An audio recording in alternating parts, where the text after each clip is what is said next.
السلام علیکم ورحمۃ اللہ۔ سوال آپ نے مرزا جیلمی کی ویڈیو بھیجی ہے، آپ نے کہا اس کے ساتھ بیٹھ کر کوئی سلوشن نہ نکال لیں اختلافات کا۔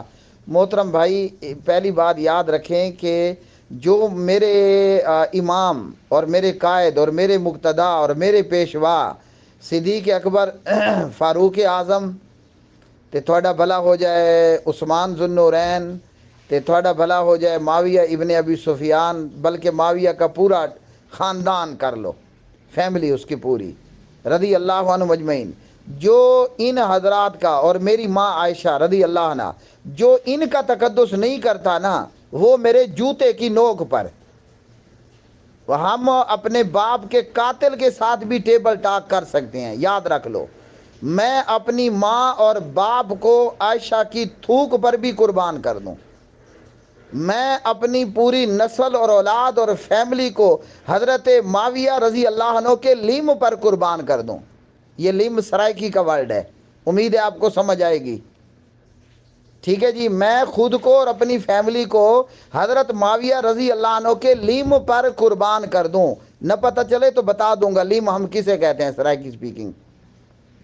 تو جو ان کا نہیں وہ ہمارا نہیں ہے، باپ کا قاتل ہو اس کے ساتھ بھی ٹیبل ٹاک ہو سکتا ہے، اور جو ان مقدس ہستیوں کا گستاخ ہو، بے ادب ہو، بد زبان ہو، بے لگام ہو، ہمارے لیے اس کے متعلق قطعاً کوئی احترام نہیں، وہ ہمارے جوتے کی اگلی نوک پر، سمجھے۔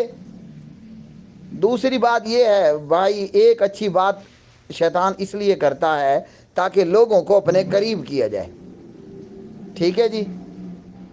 کہنے کو تو ابلیس نے بھی آیت الکرسی بتا دی تھی، تو کیا خیال ہے کہ وہ ابلیس کے ساتھ بھی کوئی ٹیبل ٹاک کر لیں، شاید بیچ میں کوئی سلوشن نکل آئے، کوئی ہم دونوں ایک ہو جائیں یا مل بیٹھیں اور ہمارے اور ابلیس صاحب کے جو ہے وہ اختلافات ختم ہو جائیں، ہے نا؟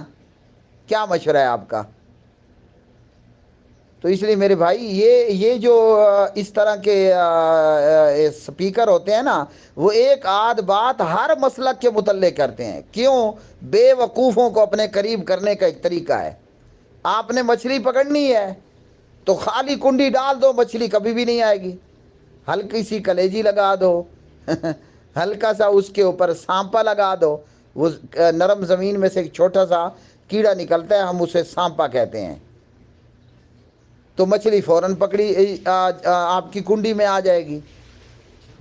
تو اس لیے جو صحابہ کرام رضوان اللہ علیہ مجمعین کے متعلق ہلکی اور تھکی ہوئی اور گھٹیا گفتگو کرتا ہے نا، یہ بدبخت کہتے ہیں معاویہ رضی اللہ عنہ کو رضی اللہ عنہ کہنے کو دل نہیں کرتا۔ قسم کعبے کے رب کی، میں مدینہ طیبہ میں بیٹھا ہوں، مجھے اگر میرے رب نے اجازت دی ہوتی میں مرزا جیلمی پر 1000 مرتبہ لعنت کرتا، لیکن ہمیں نہیں پتہ بدبخت کا انجام کیا ہے، پتہ نہیں یہ کیا ہو کر مرتا ہے، کیونکہ بندہ صبح کو کافر تو رات کو مسلمان، رات کو مسلمان تو صبح کو کافر۔ میں نبی کے شہر میں بیٹھ کر اللہ کی قسم کھا کر کہتا ہوں، اگر مسلم میں مجھے پیارے نبی علیہ السلام نے لعنت کرنے کی سے نہ روکا ہوتا، میں ملتزم سے چمٹ کر مرزا جیلمی پر لعنت کرتا۔ آپ کہتے ہیں ٹیبل ٹاک کر لیں، کہیں سولوشن نکل آئے۔ ایک آدھ بات اگر وہ اہل حدیث کے حق میں کہہ دیتا ہے تو ہمیں بغلیں بجانے اور خوش ہونے کی ضرورت نہیں ہے۔ ہم اہل حدیث کیا پھدی کا شوربہ کیا، جو حضرت اما عائشہ پر ہلکی گفتگو کرے، ان کے کردار کشی کرے، جو موذی، جو مچھر، جو کاکروچ اپنے منہ سے کہے کہ مجھے معاویہ کو رضی اللہ عنہ کہنے کو دل نہیں کرتا، میں اس کے ساتھ بیٹھ کر ٹیبل ٹاک کروں۔ الحمدللہ ہمارے سینے میں اتنا ایمان ابھی ہے، اتنا ایمان ہمارے اندر باقی ہے کہ ہم صحابہ کے دشمن پر غیرت کھائیں، بغیرت نہیں ہوئے ہم۔ میں پھر کہہ رہا ہوں، یہ موذی کہتا ہے، یہ مچھر، یہ کاکروچ کہتا ہے کہ معاویہ کو رضی اللہ عنہ کہنے کو دل نہیں کرتا، اس کے ایک جملے پر اگر مجھے میرے نبی نے نہ روکا ہوتا، میں ملتزم سے چمٹ کر مرزا جیلمی پر لعنت کرتا۔ آپ کہتے ہو ٹیبل ٹاک کر لیں. ہاں ٹیبل ٹاک ہو سکتی ہے. کوئی میرے باپ کا قاتل ہو, کوئی میری بیوی کا قاتل ہو, کوئی میری اولاد کا قاتل ہو, تھوڑی دیر کے لیے ٹیبل ٹاک کر لیں گے. لیکن حضرت معاویہ کی عزت اور دفاع پر نو کمپرومائز.